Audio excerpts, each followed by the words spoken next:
Christmas Eve is supposed to feel safe. It is a night of warm lights glowing through windows, of familiar songs drifting through quiet streets, of families gathered close, believing, even for a moment, that nothing bad can happen when love fills the room. But on December 24, 2008, in a quiet Southern California neighborhood, that illusion shattered forever. A doorbell rang, children smiled, adults laughed, and then Santa Claus walked inside, carrying death. What the guests inside that home did not know was that Santa had not come to spread joy. Santa had come to kill. Covina, California sits just east of Los Angeles, a middle-class suburban city, tree-lined streets, modest homes, the kind of place where neighbors wave as they pass, and nothing truly terrifying is expected to happen. On Christmas Eve, the Ortega family home was filled with warmth. Relatives had gathered to celebrate the holiday. Music played softly. Children ran through the house. Adults chatted over food and drinks. It was the kind of night people remember fondly for the rest of their lives. Outside, the neighborhood was calm. Christmas lights twinkled. The air was cool. Cars lined the street, belonging to family members who believed they were safe. Then, shortly before 11:30 p.m., the doorbell rang. When the door opened, the guests saw something unexpected, but joyful. Santa Claus stood outside, a full red suit, a white beard, a Santa hat pulled low. At first, there was confusion, then laughter. Someone joked about a surprise visit. Children moved closer, excited. Santa stepped inside the home, and without warning, he raised a handgun. The first shot rang out, then another, and another. Panic exploded through the room. People screamed. Children ran. Adults tried to shield one another, but Santa kept firing. This was not a prank. This was not a misunderstanding. This was an execution. Witnesses later described chaos unlike anything they had ever seen. The gunman fired indiscriminately, targeting anyone in his path. Some guests were hit immediately. Others attempted to flee through the house. One victim was shot at close range. Another collapsed near the front door. Blood stained the Christmas decorations. Laughter turned to screams. The holiday died in seconds. Then the killer revealed the second part of his plan. He pulled out a homemade flamethrower. Flames erupted. Walls ignited. Furniture burned. The house began to fill with smoke. Those who could still move tried desperately to escape. One woman leapt from a second-story window, breaking her ankle but surviving. Others were not so lucky.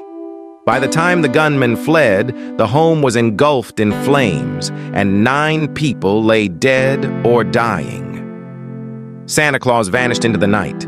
Neighbors heard gunshots, then explosions. Then they saw smoke. Firefighters and police rushed to the scene, expecting a house fire. What they found instead was a nightmare. The Ortega home was fully engulfed.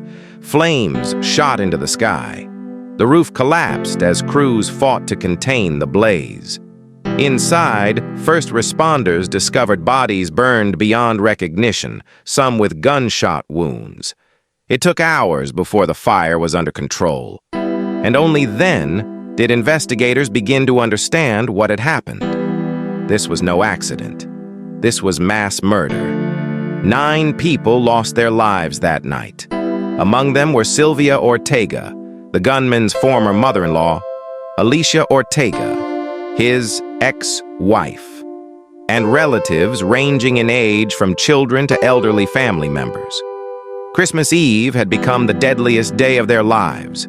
Some victims died from gunshot wounds, others died from burns, some from both. The brutality shocked even veteran investigators, but the most chilling detail had yet to be revealed. Police quickly identified the Santa Claus killer. His name was Bruce Jeffrey Pardo. Bruce Pardo was 45 years old. On the surface, he seemed unremarkable, a computer professional, quiet, intelligent. But beneath that exterior, his life was unraveling. Just weeks earlier, Pardo's marriage had collapsed. He had gone through a bitter divorce from his wife, Alicia Ortega. The separation had left him emotionally devastated and financially ruined. Court records showed massive debt. His wages were being garnished. He had lost his home. Friends later said he was withdrawn, angry, humiliated. Christmas was approaching. And in Pardo's mind, Christmas had become the final insult. This crime was not spontaneous. It was meticulously planned. Investigators discovered that Pardo had spent weeks preparing. He purchased a Santa Claus suit. He modified multiple firearms. He built a homemade flamethrower using fuel tanks and hoses. He wired the suit to conceal weapons. He knew exactly where he was going, exactly who would be there, exactly what time to arrive. This was revenge dressed as Christmas cheer. And Pardo was determined to make his statement unforgettable. After setting the house ablaze, Pardo fled. Witnesses saw him calmly walking away as flames consumed the home behind him. He removed parts of the Santa suit, discarding evidence as he went. Police issued an all-points bulletin, but Pardo was already ahead of them. He drove to his brother's home in Sylmar, more than 30 miles away. Inside the residence, investigators later found a rented car, ammunition, and evidence of further planning. But Pardo would never face arrest, because before police could reach him, he took his own life. When officers arrived at the Sylmar home, they found Bruce Pardo dead from a self-inflicted gunshot wound. Santa Claus was gone, but the devastation remained. The investigation confirmed what authorities feared. This was one of the most violent mass murders ever committed on Christmas Eve in American history. Covina was forever changed. Funerals replaced Christmas celebrations. Children grew up without parents. Families were permanently broken. The Ortega home was demolished. Nothing remained but ashes. The psychological trauma rippled outward. First responders, neighbors, surviving relatives, all carrying memories they could never erase. National media coverage exploded. The idea of Santa Claus being used as a disguise for mass murder horrified the country. Parents hugged their children tighter.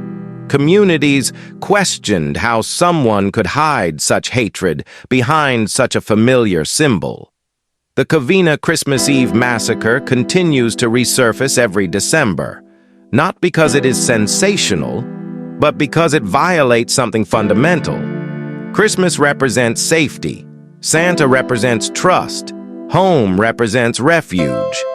Bruce Pardo weaponized all three. He didn't just kill people, he shattered an idea that there are moments when evil pauses. This case reminds us that it doesn't. On Christmas Eve, we open our doors more easily. We assume kindness. We expect joy. We lower our guard. And most of the time, that faith is rewarded. But on one night in Covina, California, it wasn't. Santa came bearing gifts no one could survive. And when the fire died out, what remained was a truth too disturbing to forget. Sometimes the most dangerous monsters don't hide in the dark. They ring the doorbell.